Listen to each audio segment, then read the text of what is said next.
Welcome back, everyone! Today we're diving into some of the most surprising secrets hospitals don't want you to know. We put so much trust in these institutions to take care of us when we're at our most vulnerable. But there's a lot that goes on behind the scenes that you might not be aware of. Don't worry, I'm not trying to scare you, but I do believe knowledge is power. The more informed you are as a patient, the better you can advocate for yourself and your loved ones. Stay tuned. So first, subscribe to our All-in-One Stuff official channel right now. Share this video, like, and comment. Okay, let's be honest, hospital food gets a bad rap, and there's a reason for that. Now, I'm not talking about the amazing nurses and volunteers who go above and beyond to make sure patients are fed. I'm talking about the actual food itself. Often, hospitals outsource their food services to cut costs, which can mean less focus on quality and nutrition. Think about it, when you're recovering from surgery or battling an illness, your body needs the right nutrients to heal and get stronger. But if the food is bland, unappetizing, or lacking in essential vitamins and minerals, it's not going to help you bounce back as quickly. We'll dive deeper into what you can do to make sure you're getting the nourishment you need, even during a hospital stay. Hospitals are places of healing, but they can also be breeding grounds for infections. You're surrounded by sick people, and even with strict cleaning protocols, it's impossible to eliminate all risks. These infections, called hospital-acquired infections or HAIs, can range from minor skin irritations to serious bloodstream infections. The good news is that there are things you can do to protect yourself. We'll talk about simple but effective hygiene practices like frequent hand washing and being mindful of what you touch. We'll also discuss how to be your own advocate and make sure medical staff is following proper infection control procedures. Let's face it, hospital bills can be confusing and downright scary. It's like trying to read a foreign language with all the codes and jargon. But here's the thing, mistakes happen. Billing errors are more common than you might think, and they can end up costing you a lot of money if you're not careful. We're going to break down some of the most common billing mistakes, like being charged twice for the same procedure or being billed for services you never received. I'll give you practical tips on how to carefully review your bill, ask the right questions, and dispute any errors you find. Remember, you have the right to understand what you're being charged for. Chapter 4.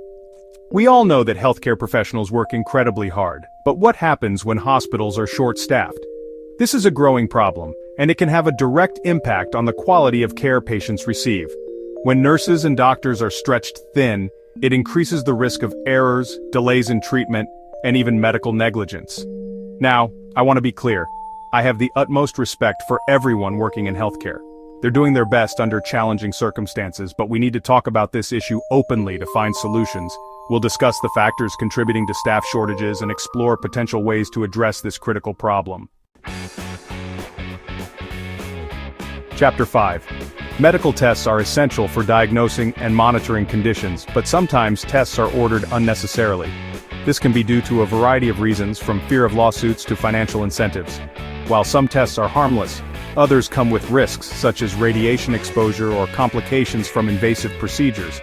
Plus, unnecessary tests add to the overall cost of healthcare. We'll talk about how to have an open and honest conversation with your doctor about the tests they're ordering. Don't be afraid to ask questions like, what are the potential benefits and risks of this test? And are there any alternative options? Chapter 6. We share our most personal information with healthcare providers, trusting that it will be kept confidential. But in the digital age, data breaches and privacy violations are a growing concern. Hospitals have strict policies in place to protect patient information, but mistakes can happen, and it's important to be aware of the risks. We'll discuss the laws and regulations surrounding patient privacy, as well as common ways that confidentiality can be breached. I'll also give you tips on how to protect your own medical information and what to do if you suspect a privacy violation has occurred. We all want to get out of the hospital as soon as possible, but sometimes patients are discharged before they're fully ready. This is often due to pressure on hospitals to free up beds, especially during periods of high occupancy. While early discharge can be appropriate in some cases, it can also lead to complications, readmissions, and a slower recovery. We'll talk about the factors that contribute to early discharge and how to advocate for yourself or your loved one to ensure a safe and appropriate transition back home. Medications play a crucial role in treating illness and managing chronic conditions, but even a small mistake can have serious consequences. Medication errors are more common than you might think, and they can occur at any stage of the medication process, from prescribing to administration. We'll discuss common types of medication errors such as wrong dosage, wrong medication, or allergic reactions. I'll also give you practical tips on how to prevent errors, such as knowing your medications, communicating clearly with your healthcare providers, and double-checking everything. You think you've factored in all the costs associated with a hospital stay, but then you get the bill and bam! Hidden costs can pop up like unwelcome guests. These can include charges for things like out-of-network providers, specialized equipment, or even parking.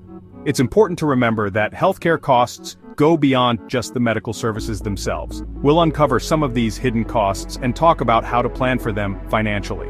We'll also discuss ways to negotiate with hospitals and explore options for financial assistance if needed.